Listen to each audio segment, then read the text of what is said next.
Microphone, checker, 1, 2. We back in this baby, like we never left.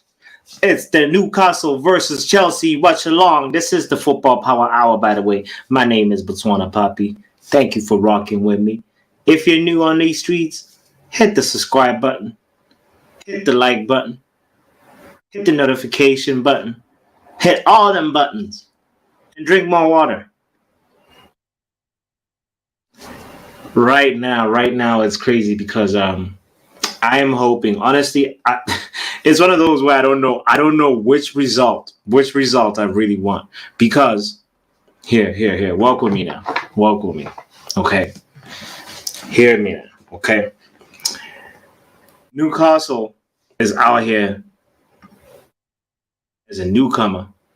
I mean, relatively newcomer. Let's say that. And Chelsea's out here as a very talkative rival. I have a lot of Chelsea fans, Chelsea friends that are fans, and also,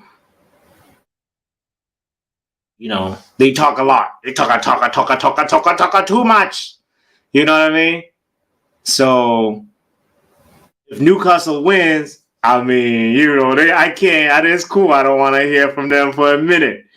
Especially about that. Because I look at the table right now, it looked like Liverpool behind Man United. It looked like Chelsea sitting right there behind, as it stands right now, sitting right behind Man United. And then Brighton is sitting on 8th. So, really, life is good for a Man United fan right now, relatively speaking. You know what I mean? Obviously, that Aston Villa upset, it really deflated the momentum that we had from the Omonia 3-0, win, and we were kind of like, oh, things are going a little bit faster than we thought. We were hoping for that. Everybody loves fast progress. I mean, I'd love fast progress.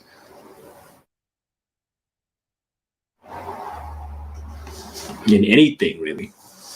Thinking about what Guru said the other day on the stream, I was like, yeah, you know what? Damn, it wouldn't hurt. It wouldn't hurt to have 100 subscribers. What an important Botman. Newcastle's Botman is out here being the anchor. He made a last-minute clearance. Royal was waiting for that ball. I think Mason Mount is the person that crossed the ball. And Botman did the thing. Sometimes these Premier League defenders don't always get big shout-outs. Nobody's talking about Botman, but look at where Botman's team is. That 4th. Sitting right there. Top 4 position. Who would have thought? Who would have thought Arsenal too? Come on. Let's give him a little credit now. The Arsenal aura is growing.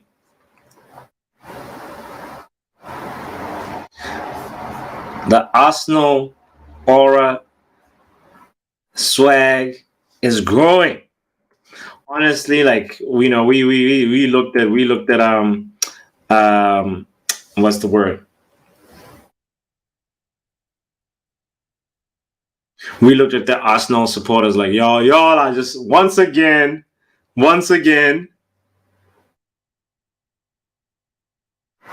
being delusional, because it's crazy. I think correct me if I'm wrong, this is obviously going to be generalization, so let me just say this: the opinions expressed in this channel are not necessarily of the creator of the channel nor the viewers of the channel, so take them with a grain of salt.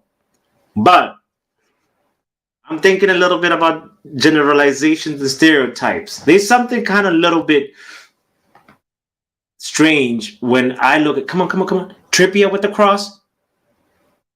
Come on, Trippier, do something nice. Give Almiron with the ball, and then, Aspilicueta clears it to safety. Damn. This game is kind of electric, though. I gotta say that. I love the way Newcastle play right now. But what was I gonna? I was gonna put myself in trouble with some. Oh, I was gonna talk about stereotypes, and I was gonna say, ooh, long stuff, long stuff. Long stuff with the ball in the box, and Thiago Silva made the final clearance. It's going to be interesting if Newcastle score first, you know? Is Graham Flopper going to be able to find a solution? I don't know. I don't know. That's the main question. What's Graham Flopper going to do? Yo, it's about to be an interesting couple of games when we come back from the World Cup. Oh my God. Well, look, what the? I hate it when like a player fumbles at the moment when you're like, this is your moment. You're supposed to seize it, you know? And you can't just kick a ball. Isn't that what you've been practicing all week? What you've been practicing all week then? You know what I mean?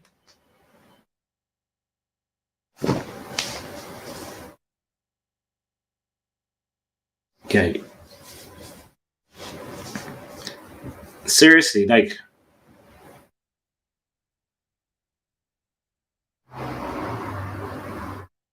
what have you been practicing all week? Willock? And whoever fumbled the ball the first time? Yeah, what thought was I trying to get off? The fact that like so Arsenal fans are usually delusional. They are very ambitious people, very ambitious. That they also somehow like there's something about the ambition where you're like, I see what you're saying, but it's not gonna happen. You know what I mean? That's an Arsenal. That's like we need to do like a.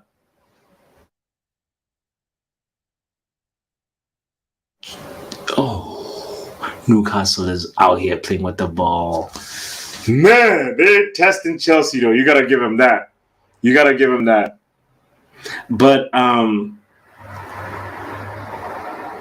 yeah, it'll be interesting to draw a little like attributes chart, you know, a little, or even just like list, you know, where you sort of look at the commonalities between Chelsea fans, between Spurs fans, between Arsenal fans and Man City fans, you know, and you just sort of just kind of make a little bit of a chart where you just say my Arsenal friends are usually over ambitious motherfuckers. They're usually delusional people. They're usually very clean.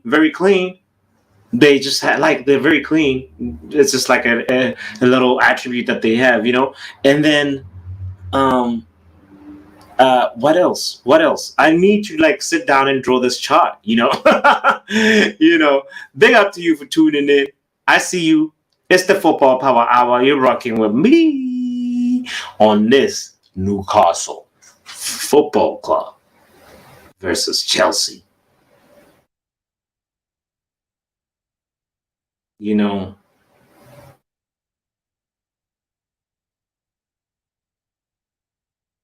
so Liverpool fans, they like that space. What else? Liverpool fans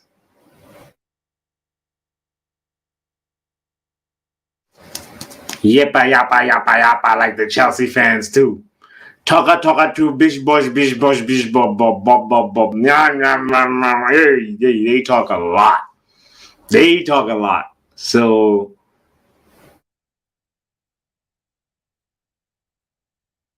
what else can we attribute to Liverpool supporters? Big up to you for tuning in. It's the Football Power Hour. You're rocking with your boy Botswana Puppy. It's the watch along for Newcastle versus Chelsea We out here hoping for Chelsea to drop points, to stay even further at the back. You know, it's crazy. As a Man United fan, I do not want City to win it again. I'm fine if Eddie Howe pulls off a surprise. He won't be distracted by cup football. He won't be. He'll have pretty much the whole week to train and keep his boys sharp. You know, so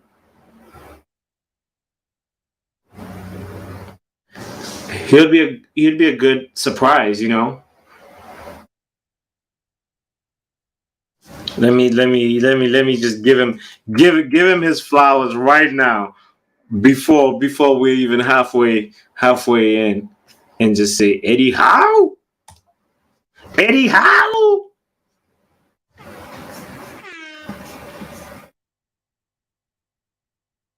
How? How, Eddie? How you right there in the top 4 conversation, Eddie? Make that make sense, Eddie. Ishak ain't even played. Said Maxima has been in the garage. How? How, Sway? That's crazy.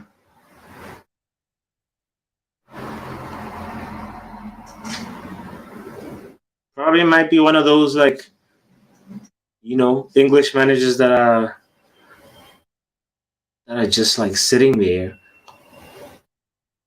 being top talent, you know, and people are just sleeping on them. They're like the underground rapper.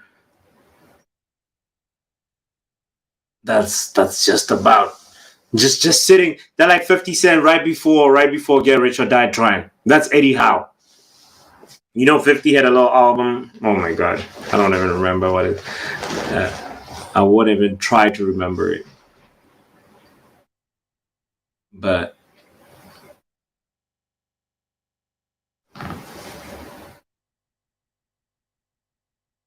Newcastle is still controlling the game, showing that they are the hosts, showing that they are the ones with the power.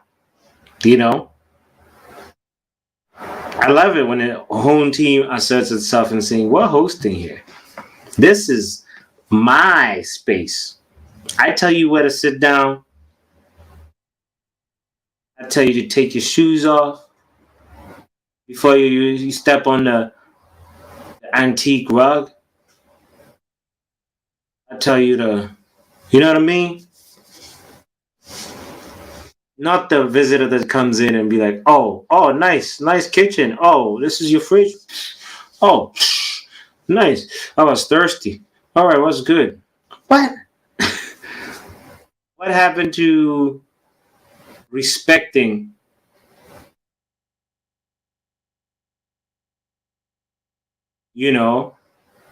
host and visitor dynamics? What about that? Mason Mount with the ball. Mason Mount, he's Gareth Southgate's midfield solution.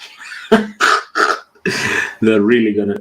Ivan Toney was just showing you. It's written in the stars. It's just the football gods being like, Gareth 5 at the back gate. There goes England wasting again yet another year. Like, when are they ever going to win? I don't believe this 1966 nonsense. Where's the footage? I want to see the tapes. I don't believe by any means that England has ever won.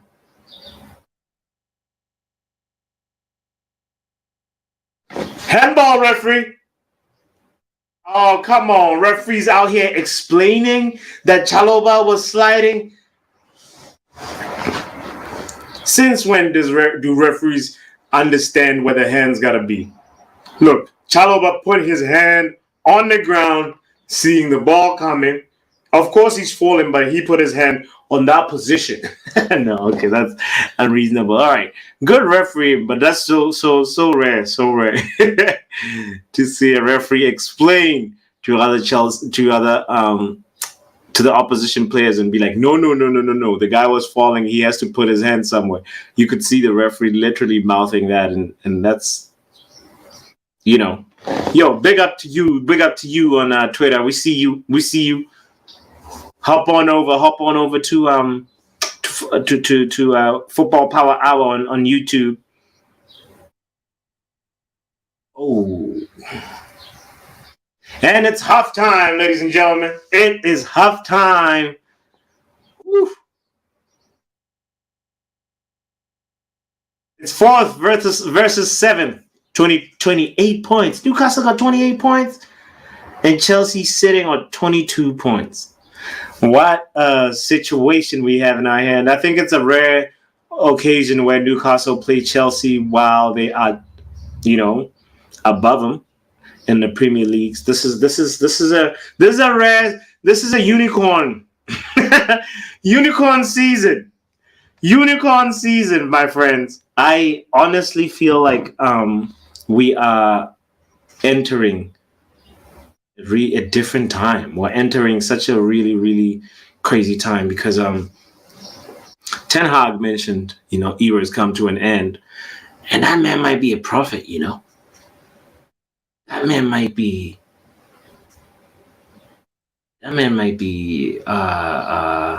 somehow he's able to foresee the future or something. Like, ain't no way like he's able to just speak those words into existence, and then Klopp is having a turbulence. Pep? Is that a turbulence I smell? Pep? Come on, I've been talking about this being like, Pep Guardiola, like ever since he changed that system from that false nine system that had a very, very high attacking output, high attacking every half, you'd count at least enter the box more than 10 times. Nowadays, that's not an attribute that you especially like say, this is City, this is how they do it, because the whole thing was like they used to pipe teams 4-0, 5-0, 6, where's that Man City? We haven't seen it in a minute ever since they've started this whole playing for Haaland, playing with a central striker, taking a little bit more time with that build-up. It's a little bit. Honestly, Man City is entering a new era. And I'm not saying they won't win the league. Of course, they're obviously in a position where they have more points. Yo, big up to you, Spursy Arteta.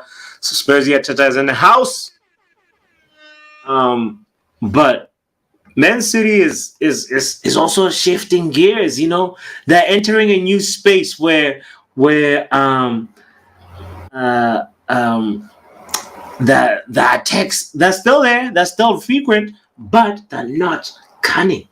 They don't have that like somehow they always work their way into the half spaces that overload players. It doesn't matter. It's between the left back and the center back, or between the right back and the center back of the opposition. The ball will still go through there and then cut back, and then there'll be a tap in. We don't see that anymore. We see balls where Alvarez actually missed a chance where he could have, pushed that ball in the air for Haaland. And Haaland he slipped and fell, and he was like, man, you know what I mean? Like, this is like the type of play that Manchester City is having right now. And it's going to be suitable for maybe like a cup, Maybe it might be the time they win the Champions League because they're playing a different way. But I don't know. Something, my gut feeling tells me Man City's not taking this league. This league might just be Eddie Howe's. Oh man, yeah, man. Arsenal is gonna have a really, really awesome day by the end of the day. You know what I mean? Arsenal is gonna be chilling. They need to win that Wolves game. They need to. Simon, big up to you for tuning in too. Yo. Arsenal, it's there for the taking, my guy. I don't know. This is so crazy. I feel like Eddie Howe if he pulls off the way they're playing versus Chelsea right now, guys, let's sit down real quick and analyze this. Like, they're not going to be distracted by none of the European football. The players are going to be fresh. My goodness. And they just have to push. They already know they're in the top 4 conversation. And all it takes is just for like one other team to fumble. Like Arsenal, obviously, they'll have the squad depth issues by February, mid-February. By Valentine's Day, I'm putting it out there in the air. By Valentine's Day, Arsenal would have fallen off the top of the tree.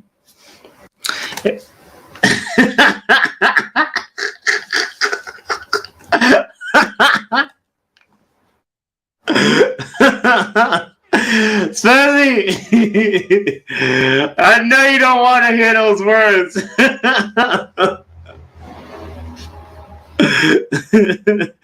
wait. So okay, why not? They play second worst team. So Wolves have a very good, like, somehow I don't know if you've noticed, like, I feel like the goal concede, like the number of goals that they concede is never a lot. So they have a very good defense. They have a good structure. They have, like, even if they like, it's a different season now. Last year it was all like 1-0, you know, whether to Wolves or against Wolves, you know, and they just have like a very, very good defensive structure. So I know they're sitting right now at the bottom of the league. And that does not saying that they have a good defensive structure and the team sitting at the bottom, that doesn't mean, it just means, like, I feel like they're having a problem with the attacking output. Oh man, Chalobah, come on. Chalobah touched that ball with his hand though. What did you guys think? Was that not a pen? Like, his arm is like, you know. So anyway, so back to the prediction. I feel like Spursy, I feel like by Valentine's Day we'll be talking something different. But by the way, we're talking about this and we're not even sure. Like, I hope that Arsenal really, really reinforces, because the league is there for the taking. Like, if you have a +5 gap, come on. It's all on you now, you know? Like, once it's 6 or once it's like 7, you know, you can slip in one game. You know what I mean? I'm putting out bad energy. No, man, no. It's one of those things where, like, Arsenal is like that guy that has a lot of money, that just recently got a lot of money, and you know he's bad at, like, budgeting. You know it's a matter of time till you go come back and be like, yo, you got that 35, you know, or that $40 you were talking about, you know. But anyway, all right. I'm never really bad energy person. You're right. Okay, so let's look at it this way. Let's see. So if Arsenal get knocked out of the Europa League, it'll be a blessing in disguise. Honestly, that's the positive way to, that's the positive energy I can extract out of this. If Arsenal just have one cup less to distract them, then they increase their chances of winning the Premier League by more than 10%. You know, of course, right now they're in pole position. Come on, who wouldn't want to be like that playing? They have an aura. The aura has been growing, you know. So you know, that's just my thoughts though. But what about Leeds though? Yo, Jesse Marsch, guys, he nearly brought the soccer to the Italian. he's yo. Simon says they already have one cup. Oh yeah. I mean, yeah, they got knocked out of the League Cup, right? But still, that one is like a cup that you sort of, like, you know, you play kids. I mean, it's just like one of those, like, that's why, like, a big part of why they got knocked out, you know. Spursy says +5 means nothing to City, a team who aren't in gear, who haven't left the station. A team known for doing a 50 to 25 game winning streak. Man, you onto something there, though. I feel like they always start slow, right? That's how City starts, and then they're actually probably maybe a few points ahead of where they were last season. So, you know, they haven't left the station, as Spursy says. You're right. The thing is, like, the only thing is, like, I don't know if you get the little gut feeling that I have or where it's coming from, that like the chances are not the same. I know they're creating chances, but they're not the same. They're on that hallelujah football, Simon. They're on that, like, I don't know. You know the win versus Dortmund, when Haaland did the thing, the in the air, like, you know, goal that, like Pep said, I haven't seen that type of goal in a long time or whatever, you know. That was a miracle. They came out of that because of a miracle, you know. City have been having a few miracle games, and you only have about what? And a team that's top 6 that's going to win, or that's top 4 that's going to win the title, you have to budget for at least, I'd say, 5 to 8 miracle games. And City have used 5 already. So, you know, I don't know. It's gonna be interesting. It's gonna be an interesting. Also, the World Cup. Who knows what's gonna happen with the World Cup?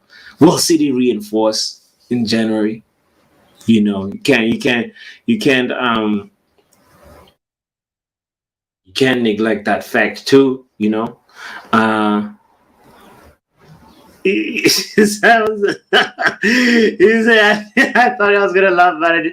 They on that hallelujah though. No, it made me laugh. It made me laugh. I was like, it's just coincidentally supported what I was just saying at the right moment. That's what I read your comment. I was trying to, like, make sure that I'm articulating that point right, you know, because it's like, you know, yes, they haven't left the station, but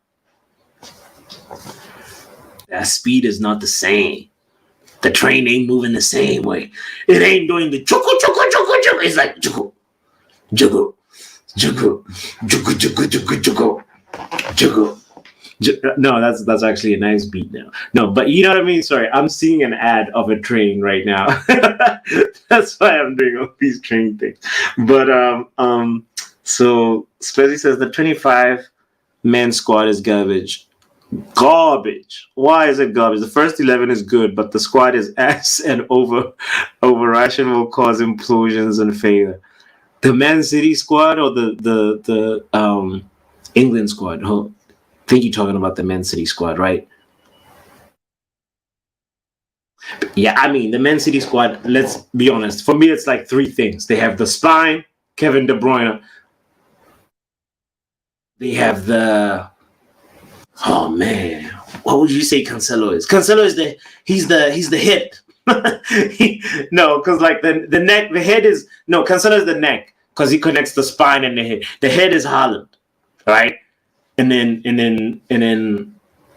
what's his name? Kevin De Bruyne is the spine, but Bernardo Silva is like the lungs. Okay, all right. So they have like four really key components. It's not 3, it's 4, and also that goalkeeper. Damn. The goalkeeper, Ederson, is. Oh no! Yeah, Arsenal squads over rotate. Oh yeah, you're talking about this Arsenal first 11. Yeah. Yeah, man. I think it. Yeah, it's. I mean, we all know. I feel like they know though too, right? Doesn't like the like is the. It's actually a real question if the head, like the people upstairs at Arsenal, at the Emirates, do they think they are fine? Do they actually think like, no, we have enough? I think that's the answer is probably no, because I feel like there was like a last minute rumor, last day transfer rumor of oh man, I'm blanking out on the kid's name, but he's really good. And so it means like the recruitment is not satisfied, right? But they're probably maybe struggling to attract the right. I don't know. There's something that's like not really clicking properly, but like it's one of the things that I'm asking myself if the if the Arsenal organization really feels like they have enough troops to go forward, because every fan, anybody that watches the game would just tell you that. They'll be like, no.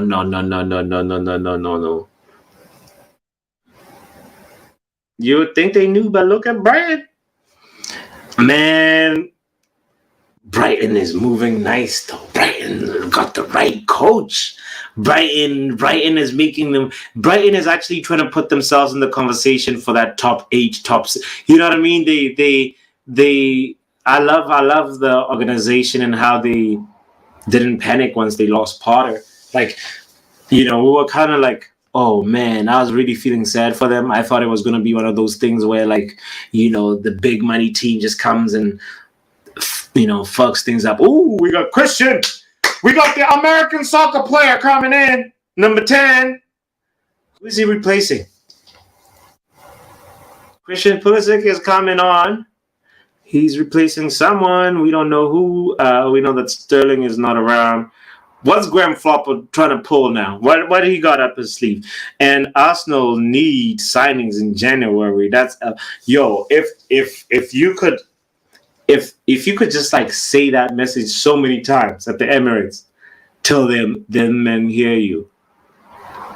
Cause like that's all really. It's all on you now. Like with this little gap, I know it's a tiny gap, but come on, you are expected to compete and go forward. You know what I mean? It's like, what are you waiting on? It's like a dream position. You've done half the season and you're sitting at the top. I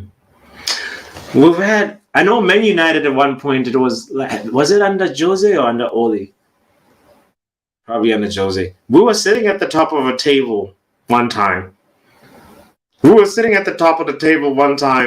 In January. I remember being like, Happy New Year, getting there, like looking, planning for the year, being like, okay, so if I'm top of the table right now, like my morale was just so high, and I was just feeling, and Spurs is also, Mourinho has been top of the table with Spurs also too, I think on his like first season. Yeah,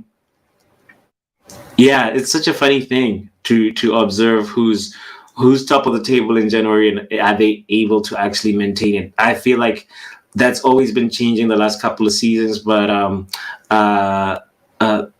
Manchester City, man, is just like an anomaly.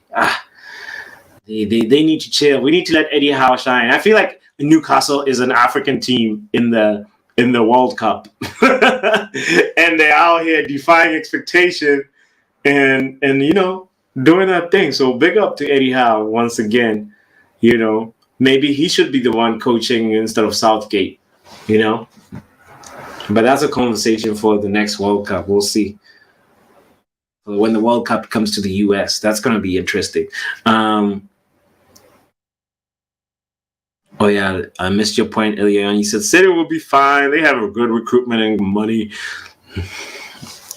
Man, you would think, you would hope, but that's not always the case.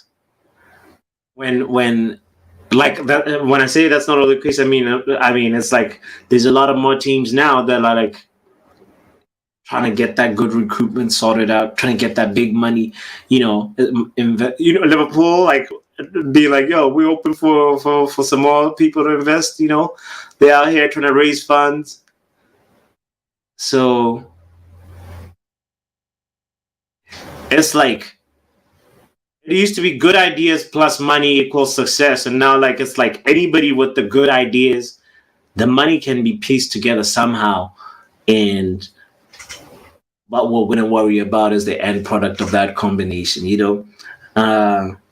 Newcastle being reached makes top. Yeah, it makes them a top force. They are actually now moving they're moving way ahead of schedule. They are moving way ahead of schedule. They haven't even played like Oh, that guy, Jorginho just got Jorginho is like, he's such a funny player because you can just pass through him. I feel like I can dribble Jorginho sometimes myself. But anyway, so let me finish about Newcastle. Like they are actually like, them having money gives them the resources to just say, all you need is a good structure and good recruitment and good thinkers behind your team, and success is around the corner. And right now, they're in a really, really strategic position of not being distracted by European football.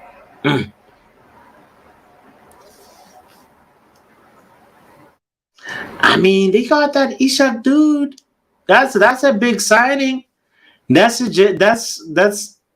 you can argue and say he's a generational,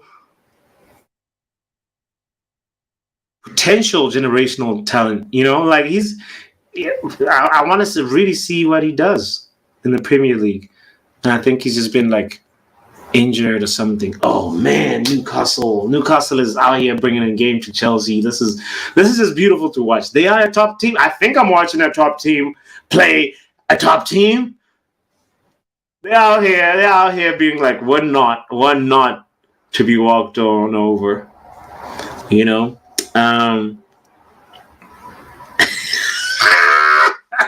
Spencer is like, I hope for nothing but others' downfall, but I'm realistic to your pattern of history. You're out here wishing on your neighbor's downfall, my friend. Just like yo. It's crazy. That's a human trait, you know. I did a laugh along earlier on. I was so happy seeing Pep fall. I don't know why. I was like, you know, Shillington! No, guys, come on! That was so close! That was good. Yeah, he's not world class.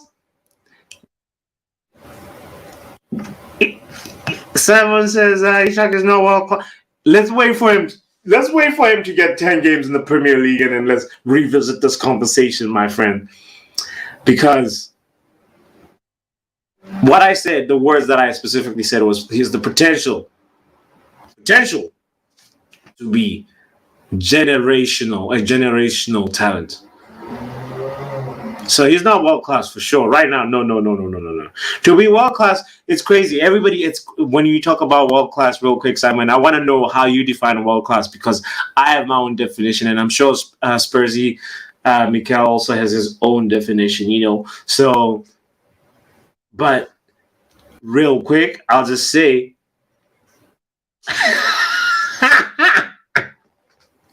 he's midi. He's comme ci, comme ça. Life on the line stuff. Really? Man, it's crazy. I didn't know, like, not other people didn't rate him like that. No. Really? So, the world-class point for me, like, I think a player has to be a standout player. He has to be a standout player for his club. He has to be performing on an international stage for his country. Guys, those two combinations,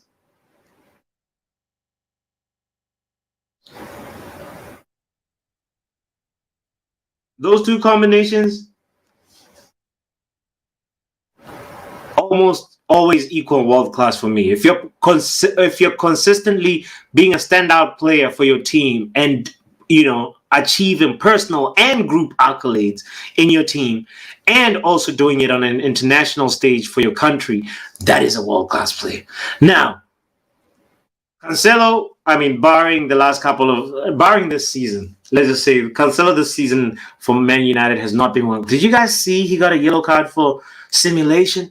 Like, something is not right. And Pep took him out of the game because, like, Cancelo's chakras are not aligned right now. He's not really. I hope he doesn't go with the same bad energy. Spursy. I hope he doesn't go into the same bad energy for Portugal, because then that means, like, the hopes for Portugal winning the World Cup are really, really, gonna just fall down the drain because it really the weight of Portugal is on him to perform like he's doing for Man City. If he does that, man, he's gonna unlock so many oppositions for his team. So that's a world class position. Hold on, let me just see what you say. Okay, world class players are known to guy who watches football in general. Are known to guy who watches football in general. I don't know. I don't know. Break it down, Simon. Oh, like those who stand out of the teams, Hmm. Yeah, no, like it's like if a player stands out for his own team and for his club and then for his country, and both the teams are performing and achieving good results and winning cups, then I mean they don't necessarily always also have to always win cups. It's like you have to just be, because that's like we're asking a lot for all those combinations to align, right?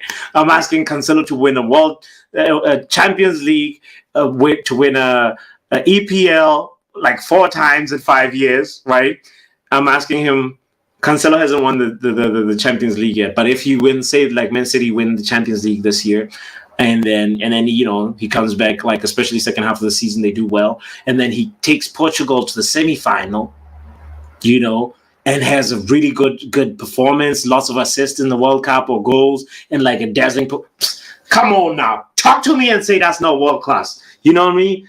Like. Tony stands out for Brentford. Okay, there we go. All right. Tony stands out for Brentford. Now, if Tony could have snuck his way in and not let Callum Wilson take his spot, and then he gets the chance in the cup in the World Cup. He's entering world class status. You know what I mean?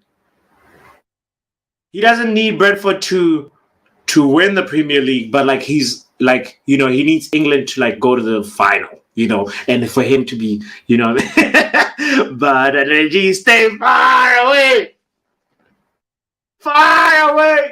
Yes, nobody wants bad energy, Mikel. But I want to know about world classes for you, Mikel. I'm hearing Simon's thoughts, but I want to hear what you think. And also big up to y'all, other people too, for tuning in. It's the Football Power Hour with Batona Poppy. We're chilling. It's the Newcastle versus Chelsea. Watch along. Shit along. Boo along.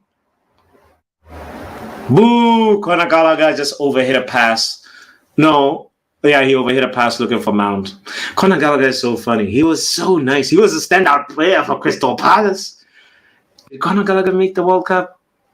I hope so. He'll be mad if Southgate leaves him. But anyway, so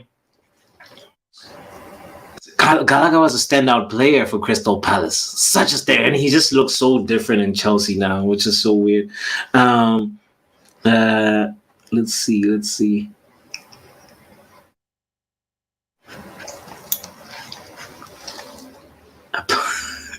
Allah. Okay, word. I see you clarifying what you said. But yes, bad energy. We gonna put that right there. So bad energy just stays far away, man. Like I don't get people that actually. Do you think that people that have bad energy know they have bad energy and they're like, I'm about to spread some bad energy? Do you think so? I don't know. It's like, why? It costs you nothing to have good energy. And it's only going to bring the good energy back to you. Newcastle. Why are you defending the way you're defending right now? I mean,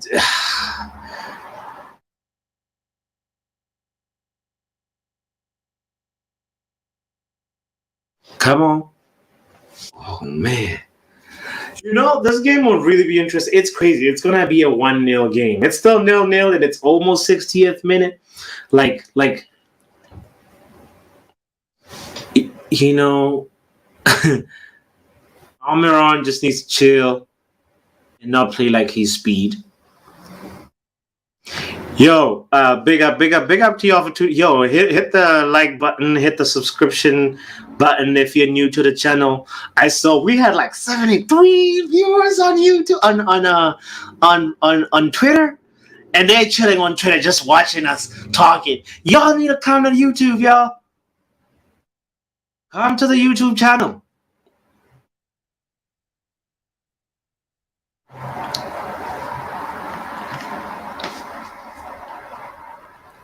Come tell me what world class is for you. Because let's see, a world class striker. Let's see, a world class striker is different to a world class player. Oh my goodness, what is Mikel Arteta saying now? Okay, all right, let's break it down. A world class striker is different to a world class player. All right. Here. Break it down. Because a striker is a player. Break it down, Arteta.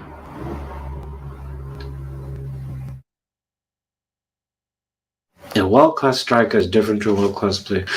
I mean, so you can be a world-class striker and not be a world-class player, or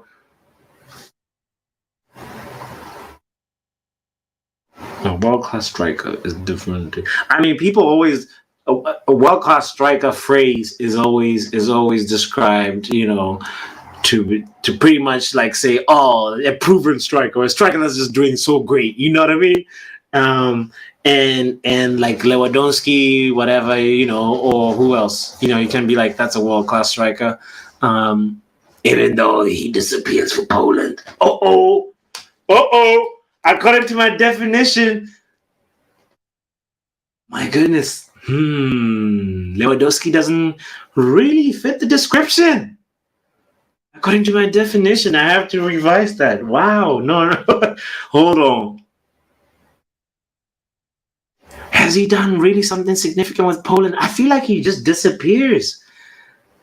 I feel like he just disappears when Poland need him the most. If anything, Gareth Bale shows up for his country when they need him.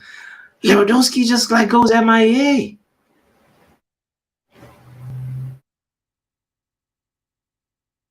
But I guess the records that he had, like, you know, he's got like that game where he scored like a how many 5 goals or something in like a short space of time like that, like, you know, breaking so many. He's got like so many personal records and personal accolades, and you know, the golden boot obviously in the German league. So, you know, you can make an argument and be like, he's world class, and it's just the rest of the Polish team that lets him down. But wow. And according to what I'm saying, man, yeah, this is a really interesting point. I'm still waiting for you, Spursy, to tell me what a world-class striker, not being a world-class player, the different. Okay, yeah. Spursy says striker scores goals, might get a couple assists, but mainly scores goals. Haaland. Henry was a world-class player. Gotcha. Okay. All round. I see what you're saying. Henry was more of a world-class player, and then Haaland is not yet, but he's on the road to become a world-class striker because of like the nature, the style of play. All right. That makes sense. He needs to work. There's stuff that he needs to work on, right? First touch, link up play. What else? I think those are the 2 things that Haaland just needs to do. And then, you know, like it seems like, Kovacic nearly hit the really nice outside long shot, you know. Kova. Yeah. Nah, nice clarification. Big up to you. Big up to you for that. Word. Yeah. So let's see. Let's look at defenders real quick. Can you have a world-class defender that you don't really sort of like classify as a world-class player? No, not as much, right? Because like a defender really needs to be playing with other people. They need to be like, they have to be a player more than just a defender. Like, you know what I mean? And that's in the same language that you're talking right now, Spursy. So, oh my goodness. Well, look. Oh, don't you hate it when like somebody just like is on the wing and is attacking, advancing with the ball, and it's that chance to cross, and then they just hit a ball that you're like, what? Have you been practicing? Why you overhit the ball like that, Willock? He just hit it all the way straight to Mendy. You far from world class, Willock. You far from that. We could tell you that.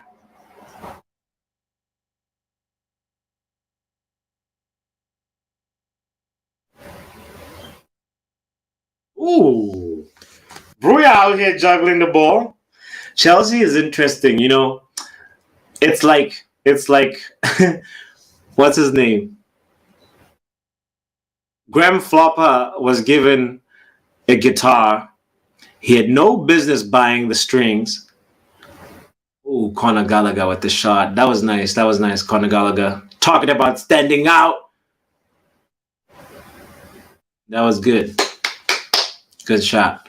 Good save, too. Better save by Nick Pope. Is this an English practice session? Gallagher versus Pope. Nick Pope he's English, right? Anyway, yeah. Realist United, big up to you for joining in.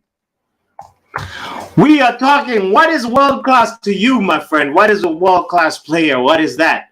How do you define a world-class player? Realist. Let's see. World-class is top 5 in your position and plus others to get top 5 in the world in your position plus others to get World Cup player. The last part I don't understand. Hold on. Yeah, I guess if you're top 5 in the world in your position, you make an argument to be world class. That's for sure. Yeah, but what's the second part that you're saying though? Simon, it's like I missed the old Ronnie, the world class Ronnie, not this no class Ronnie. Walking down a tunnel, Ronnie. That's a lack of class, Ronnie. Come on, Almiron. Do something nice. Almiron. Yes! Yes! Yeah! Come on, Eddie Howe! Yes, Eddie Howe! Yo!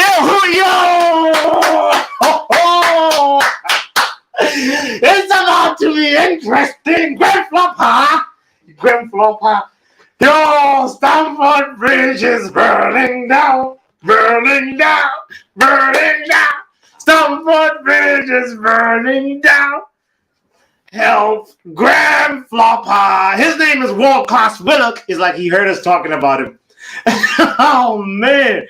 Look at that goal. Whoa. Oh, that's offside. Uh-oh.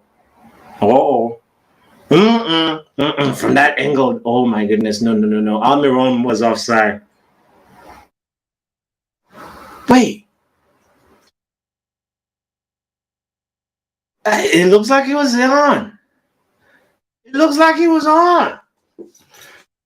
like, whoa. Are they going to kick off? And good knee slide, Willock. That's how you do a knee slide. Who did a knee slide in our team? And was it Garnacho? He did a knee slide and then he just like, man. That's how you do a knee slide celebration. Clean knee slide. He's like, there was swag too. Big up to you, Willock. Second goal in the Premier League this season. Wow. Eddie Howe, The Miracle Man. Anyhow, okay, yo. So hold on, let's see what Realist United said about world class real quick. Hold on. A player that's top 5 in their position and can get in any team without a problem. Very, very safe definition right there. A player that's top 5 in their position and can get in any team without a problem. Hey, man, you can't argue with that. You can't argue with that. That's a that's an excellent definition. So let's go back. Let's see. Okay, Lewandowski fits the description. Top 5 in any position. He can get into any team without a problem. True. Who else were we talking about that will who do we talk about? Let's see. I know De Ligt. Let's leave De Ligt alone. We didn't really talk about De Ligt, but who else? A player that's top 5 in a position. So, in the same token, is Gareth Bale top 5 in his position, and can he get into any team without a problem? Gareth Bale is failing to get into the LAFC or whatever MLS team is playing. Like, okay, him and Chiellini just chilling on the bench collecting dollars.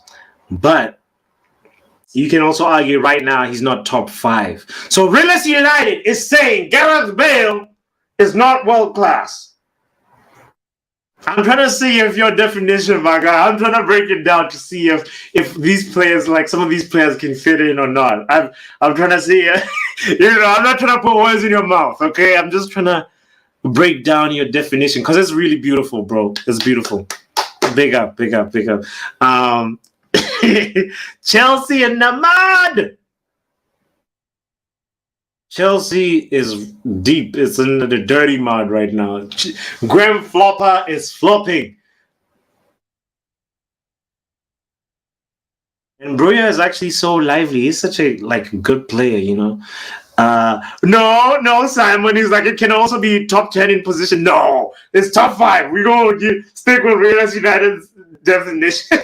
It has to be top 5. No, because top 10 you make it too loose. It's too broad now. It's like, you know what I mean? So like say Mendy is not world class. You see, Mendy is not world class. He's not top 5 goalkeepers in the world right now. We know he's actually more of a, you know. Yeah, he's like top goalkeeper, but not world class in this definition. Realist is Gareth Bale. I think you're talking about Gareth Bale. He's not anymore, but he sure was world class. Yeah.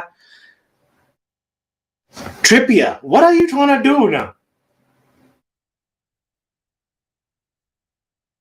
Trippier and Longstaff are out here showing Chelsea. They're showing the London Cowboys how to play football now. This is exciting. Simon. All right. Mendy should be top. He's top class, but not world class. If today's discussion is going to make us feel like, okay, so top 5 in that position and he can get into any team. Mendy cannot get into any team without a problem. There'll be some problems. We'll be like, we play, whether we want goalkeepers that play with the feet, then Mendy becomes a problem. He can't, you know what I mean? But he can stop the balls. He's got a presence in the box. He can, on his good days, look at what he did with Chelsea. He took him, to the cup, to the Champions League. He won the Africa Cup of Nations. Oh yeah, my goodness. The more I'm spending time on Mendy, he should be world class. He's right there, right? He needs to do something with Senegal, man. Take him to the quarterfinals. Mendy. Pull off a world-class save. Do an upset where it's Argentina versus Senegal. You stop a Messi free kick. You know what I mean? You do an upset, or you stop the English. You stop Eric Dyer free kick. Did Eric Dyer make the squad? Gareth Southgate he's a clown. I don't even want to look at his squad yet. But maybe I think Gadaya should make the squad, right? Because there are really no centre backs in England other than White. But yeah, Mendy, Simon, you're right. Mendy should be world class. I need him to perform. It's sad that Sadio Mane is injured. It's sad, but it's good. They also included him in the squad. They were like, Sadio Mane, what? It's just your ankle, huh? It's your ankle. You can kick a penalty. You're getting on the plane, my friend. Come on, Sadio. We need you, huh? Him and there's somebody else that's injured that's been included in Calvin Phillips. Calvin Phillips and who else? There's somebody else though that's like, is it Dybala? Dybala has also been included. It's gonna be Dybala. They were like, yo, we've seen your dosy of my guy. We don't even need you. We need you for round of 16 onwards. So let me see what's one. Okay, Gareth Wales has world-class ability, but he's not at that level. Spursy, come on now. We're talking about a 4-time, 5-time Champions League winner. We're talking about a man who shows up. He puts the nation on his back more than Neymar ever can, more than Messi. Now he started also doing that a little bit. Yeah, he pretty much does the sort of Messi carrying Argentina on the back type of performance in lots of competitions. I mean, he's only let down by he can't play goalkeeper. Gareth Bale can't be the center back. He can't, but the man has he's done things, and I guess really it's what Realist United said when he's like, he's not world class anymore now, but he's maybe leaving the world class conversation to be in the top class, and then Mendy should be coming from top class, entering the world class league, That's that's how they should be. Yeah. Major point. Consistency is needed for anybody to be world class. It's got to be more than just like one cup. It's got to be over an extended period of time.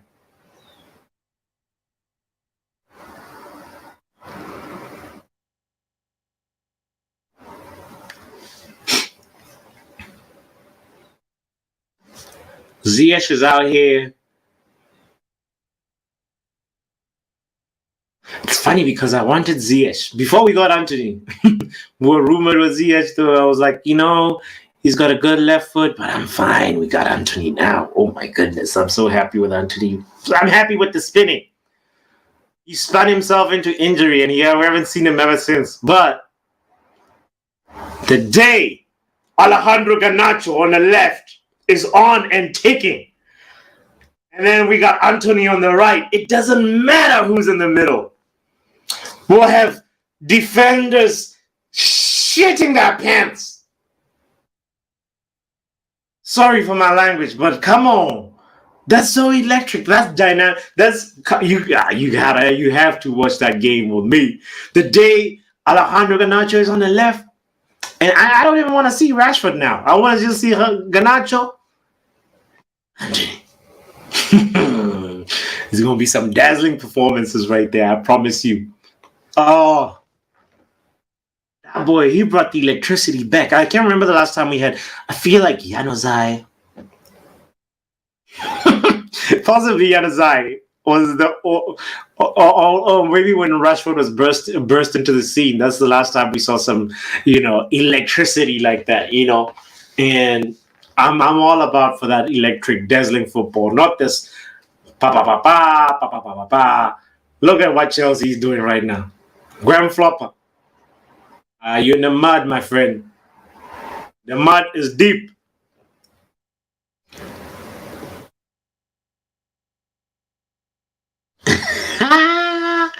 Really? Have ZH play 10 over Pujo? I would have ZH with the with the right mindset over. Oh, really? Over Odegaard? No, give me Odegaard, my friend. No, no, no, no, no, no, no, no, no, no, no, no, no, no. But you know what? Give me Odegaard. I'll give you Donny. I'll give you Fred. And some more money on top. That's a good deal. Odegaard, really? Come on. Odegaard he's actually, for me, Odegaard is he's competing. You could make the case and say Odegaard is better than Bruno. You could make a case. As a 10, how Bruno, it's all like, I feel like Odegaard has a temperament and maturity that Bruno doesn't have. That you need in a 10. He has a work rate that's comparable. They're both very comparable, have very comparable work rates. But obviously Bruno is a little bit more. He's a orchestra. He's an artist. Bruno is an art. He's a football bay. Bruno is football bay. He believes in his poetry in motion. But Odegaard is more efficient. Odegaard seems to have better decision making in terms of the pass to pick. Bruno can play that terrorist football. As my boy Chino puts it. Bruno Haram. Bruno Keita. What the hell is Bruno doing? Every time he just, when he gets in that zone, I think he's thinking every moment is a killer pass. This is why this Ten Hag football suits him so. Kukurea nearly scored. Anyway, so the Ten Hag football that we're playing right now is not really a Ten Hag football. It's more like mid-block, quick transition goal, and it fits Bruno's it's Bruno's dream. So he just needs to know. Kukurea, man, that was a good cross. Kukurea did his job. Actually, I shouldn't blame Kukurea. I should blame what's his name, Havertz, for arriving so late and not attacking the first post like Drogba. We need somebody that Anyway, not we. Chelsea needs somebody that can really, really attack a first post. These Havertz guys, they score one goal in 10 years and then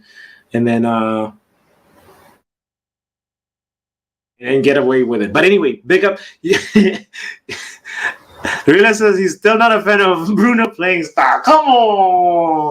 Come on, Rilas. I know you are anti-Bruno FC. Rilas is. I know. Here's the thing, he's an artist, man. Bruno just needs a little bit more time, a little bit more attackers that suit his style. That's why Rashford and Bruno work so well. Rashford, they're the perfect puzzle together. So you kind of need to sort of just say, how can we expand on this? If we have that, I don't want to say Kane and so on but they have an understanding now that's sort of we've seen very important goals come from Bruno just finding Rashford on the break, and it's an attribute that just highlights their skills. So Ten Hag, I guess, is sort of building off of that and trying to fit his football in that. It's such a weird situation. I bet if we didn't have Rashford, we'd be playing a totally different style. If we had, say, I don't want to dream too much, but if we had a different player that could link up and that's not as pacey as Rashford, our style right now would be so different.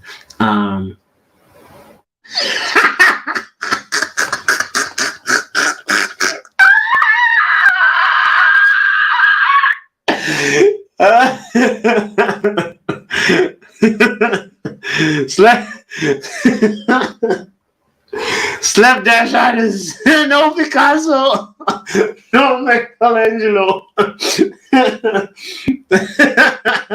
Just dip the paint in the and be like, it's art. Look at that. Look at the masterpiece I created. Well, I had a painting like that actually. You kill me. Rila says, the ball is your best friend. He treats it like a bad step kid. Bruno Haram. he like I brought extra chicken. Your mama ain't here. I'm only gonna give the kid this chicken dish to my kid, and he's not gonna give the step kid the KFC. He neglected the ball, realist. No, Rashford and Bruno play 100 miles per hour football. That's not nice to look at, but it's what Ten Hag has figured out. This is how we have to sort of play. This is how he has to, get the best out of the 11. Because, there is that, right? You bring your ideas. You also look at the tools you have.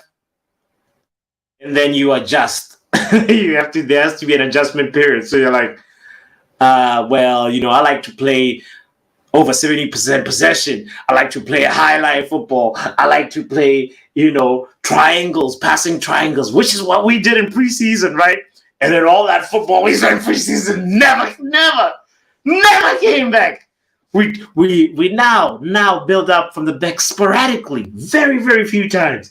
When Casemiro is there for sure, we actually now a little bit more confident, but we're still taking our time with building out from the back, But here finds pockets where there's a free fullback or a free DM sometimes, but that's in a little bit of a more advanced position. It's never really a, pass. And we're really, but you have to give Man United this though. We do a methodological. Is that the word? Whatever that word is. There's something There's a method. Let's say that there's a method in our build when we win the ball. It's like we still sometimes like to bring the defensive line high so that we can take advantage of that Rashford Bruno combination or Eriksen Bruno. It's funny, we're not we're taking the ball. Okay, we're going to take it to your half, right? We're going to take it to the opposition half. We don't do that. We're we take the ball. All right, come. And then on the break, you know what I mean? It's so funny. The patterns of goals. It's not all the goals, obviously, but the majority of Man United goals have been seeming to sort of have that pattern, the Bruno Haram pattern.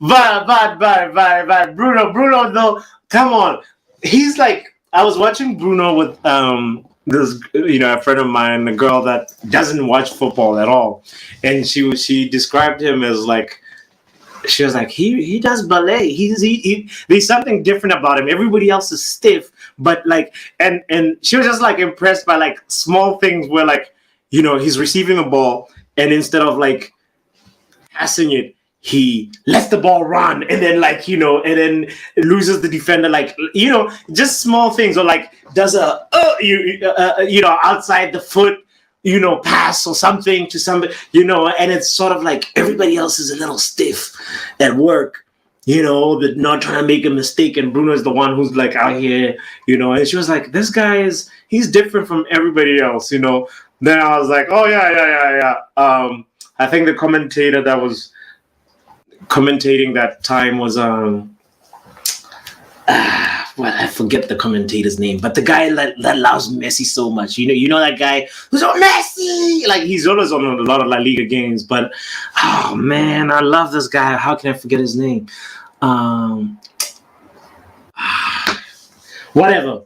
That guy he described Bruno as the Portuguese peach. He was like, "Oh, the Portuguese peach! What a delight!" Blah blah blah blah blah. Like it's such an amazing, like beautiful, like adjectives and stuff. And then he also like said something like poetry in motion as the girl that doesn't watch football at all. Like, she was just like, yeah, there's something poetic about how he moves. And that was just a special moment where I hope she watches football more now.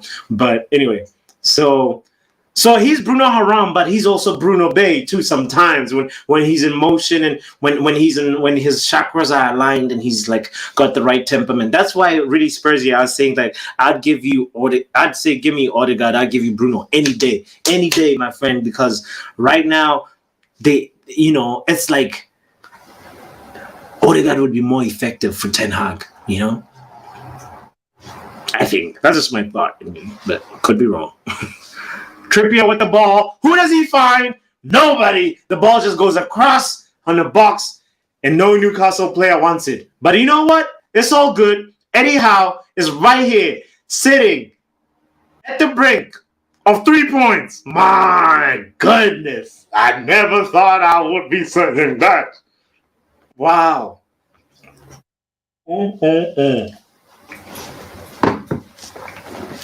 The project is moving ahead of schedule, Eddie.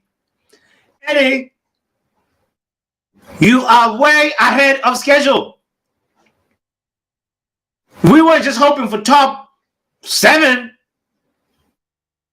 This is Eddie Howe's owners talking to Eddie Howe, right? We were just hoping for top 7, and you are out here giving Pep a hard time. Pep is having to look back behind. Eddie, here's a bottle of champagne, Eddie. Here's a cigar, Eddie. Who do you want this January? Eddie Howe sitting there like, well, I got Ishak. I haven't even used him. I got Trippier. He hasn't even scored a free kick this season. I got Bruno. I don't even know if Bruno Camara, like, guys, we've been watching this game. I don't even think Bruno is playing. That's the real Bruno. The real Bruno. Wait, is he here? Oh, there he is. Yeah. No. The camera now just focuses on him. Is that him? I actually don't know his face that well. I think that's him. Yeah. But that's a baller right there. That's a baller. You guys have been distracting me with the world-class conversation. I was on Bruno watch because I was out here like really, really, really,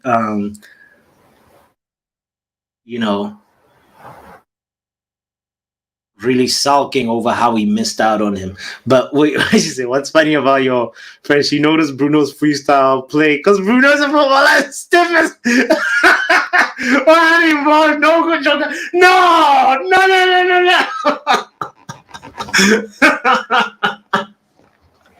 No, I think he has the joker bonito though. He got it. The thing about it is like, it's funny. He's not really fast, right? But he can, he can chase a player who has a ball. Like I think he actually set the tone in the last game that we played, the cup. Was it the cup game? Versus Aston Villa. Anyway, so yeah, Bruno like really chased down whoever, or might have been Watkins or whatever. He chased him down all the way, and won it, and it was a goal kick, and that was like one of the first phases of play, and that set the tone for us, And I think it's the Aston Villa game that we won. I think I'm not 100% sure, but there's something like to be said about it. Like obviously you won't associate pace with Bruno at all, but his passing can be good. His technique can be good. It's just that, trying 8 Hollywood passes and having two successful ones is not always what we want to see, And some games don't require Hollywood passes, and that's the thing that he doesn't always realize. That's the thing. That's why I'm ready to trade Odegaard for Bruno. But we have to talk about that penalty technique, though. I know Ronaldo came into the situation and balanced the dynamics. Imbalanced. He caused an imbalance. But the penalty technique, Bruno's first season, it was during the Jorginho thing, right? And Bruno has got a very good record. Like, a player like that brings so other things to the table. So I'd take that and know that, like, all right, you can be playing a very, very important game, a Champions League final, and then you have a player like Ronaldo or whoever who's the proven penalty taker in your team be subbed off or be injured, and then you can look into your midfield, and who do you have? The guy who celebrates like this, Bruno Fernandes. And then he comes and takes the penalty and you win the game. Why? Because you have players who have a mixed bags, or rather, a big bag with lots of skill sets in it. That's what I'm trying to say. Nick Pope gets the yellow for time wasting. 7 minutes has been added on, and we are at 94 minutes, 30 seconds. And who is that? Somebody else pretending to have a hamstring situation.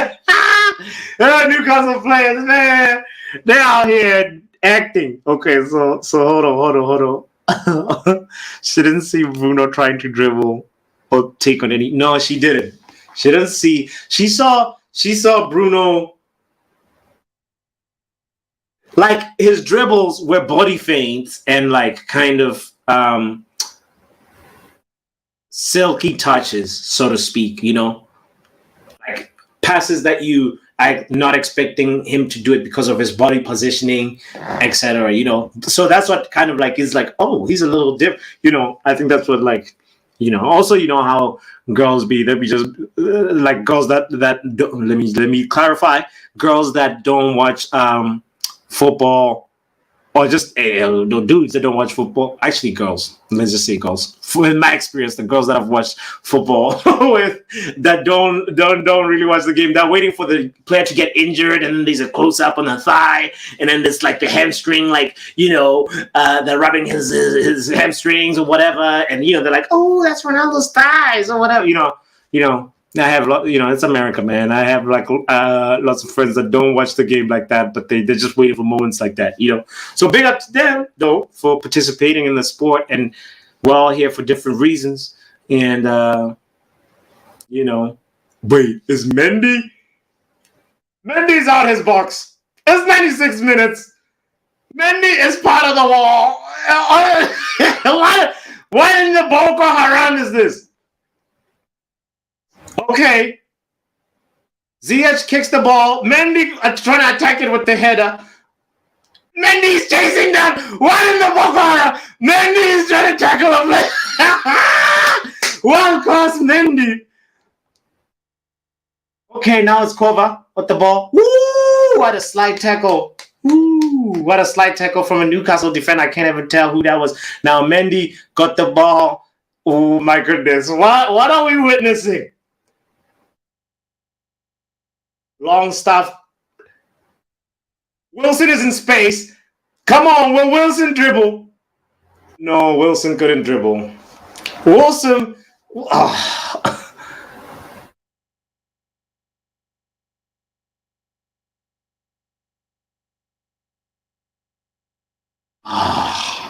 What a game, what a game, what a game. Referee, end it right now. We want Eddie Howe to walk away with the 3 points. Graham Flopper keeps on flopping on. Referee, we've played for 98 minutes now. Almost. Come on. I hate injustice. And I feel like I'm about to witness an injustice. So who's this referee? We need to check his Cash App. What are we waiting on? Blow the whistle and end the thing. Come on.